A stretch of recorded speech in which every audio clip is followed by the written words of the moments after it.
Well, hello guys, girls and everything else. I'm working with this video, and this time I'm going to be covering Aldori Duelist. Well, if you do listen to my advice, and you use Pathfinder because of that, then I'm going to tell you one thing about Pathfinder, that Aldori Duelist is called Duelist and LO in brackets. That's how it's called in Pathfinder. So yeah, let's just actually get into it. So in order to actually get the whole Aldori Duelist thing, you need to be trained in Aldori dueling swords, which are just called dueling swords in Pathfinder. And access, if you're from the Broken Lands region, which is just called their regional requirement. So your Aldori Duelist training teaches you martial techniques, increases your dedication with dueling swords. You become trained in your choice of acrobatics or athletics, and in dueling lore if you were already trained. You become expert instead. Whenever your proficiency rank in any weapon increases to expert or beyond, you also gain that new proficiency rank with Aldori dueling swords. You gain access to Aldori dueling swords. You know that what that means. I don't know if you already know what I wanted to actually tell you, but what I wanted to tell you is that you should, at first level, probably pick human or something, because then you can pick the general feat called weapon proficiency, I believe.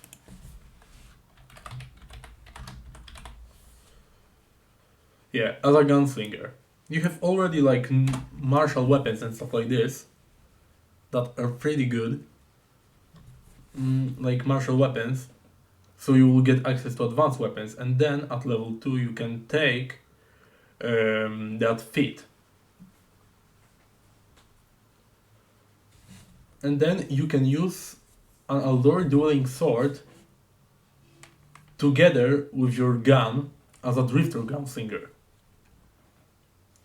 But also it is really good for swashbucklers to do that too. And some fighters also.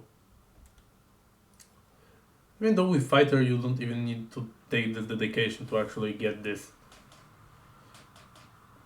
Requires means you are wielding Aldori dueling sword and you have one or other hands free. So yeah, that's just +2 to AC, just like raising a shield. Just parry. Yeah, pretty standard thing. Then Duelist Edge. When you roll initiative, you can observe at least one opponent. So you gain +2 circumstance bonus to that initiative roll. And this is circumstance bonus, so it does not stack with incredible initiative. So I think that it would be way better if you took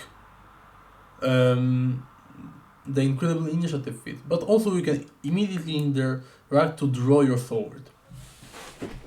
Which, yeah, it's pretty good, I think. It's pretty good.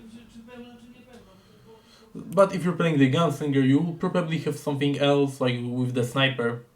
With gunslinger, you usually get at the very start of each of your turns.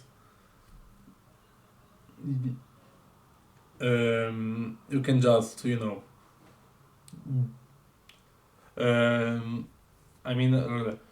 as a gunslinger, if you roll initiative, you already have an effect, and it's a free actions, and you can use only one free action per turn that has the same thing, that has the same trigger. That's what I mean.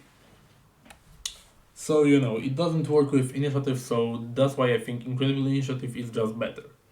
And if you know that you're going somewhere where you may have to do combat stuff, then you should probably already have your weapon drawn.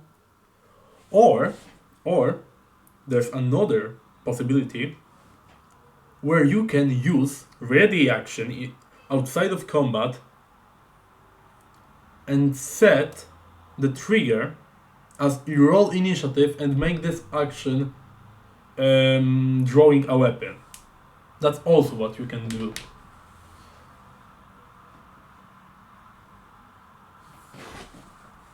Okay, Aldori Post.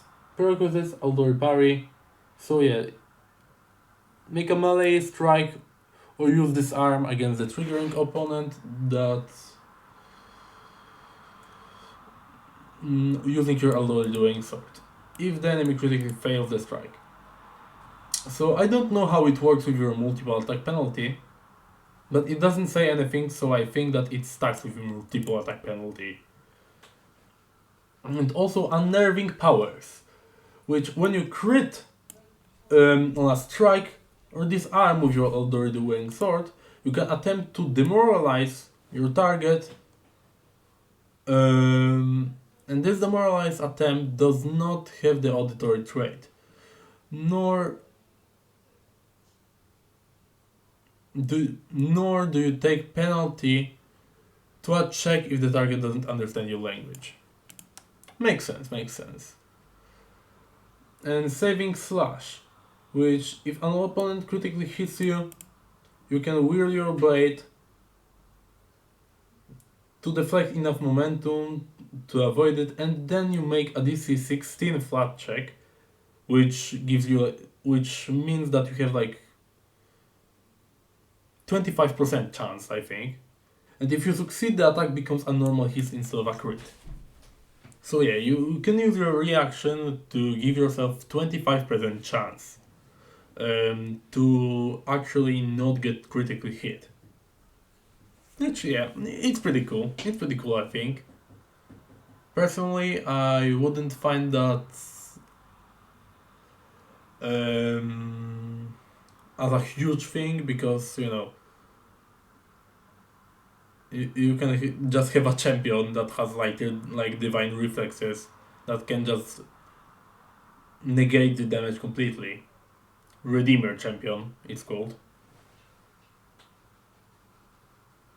So, yeah, I recommend this archetype for swashbucklers, gunslingers, and also for some fighters. I also think that rogues could use it too. Like just getting the access that scales with your attacks to Aldori Dueling Sword, it's a pretty good thing, you know. So if you're like a rogue, just getting your hands on it would be pretty good. Especially, for example, if you can, for example, just take a versatile heritage and take weapon proficiency. Also, then take general training and through it earn another weapon proficiency to just have training in advanced weapons, and then at level 2 take the duelist dedication. And then you can, for example, just take two of these swords and just like use double sides with them. Because I think that they are agile, I believe, right? They're finesse and agile. Oh no, they're not agile. But nonetheless, they are a finesse weapon, so it still triggers it.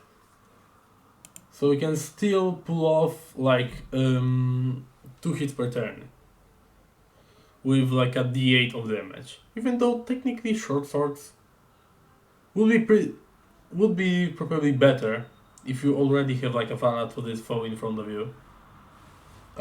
So yeah, that's essentially what I think about this archetype. And just to make sure that my audio, oh yeah, over here, my audio is recording, so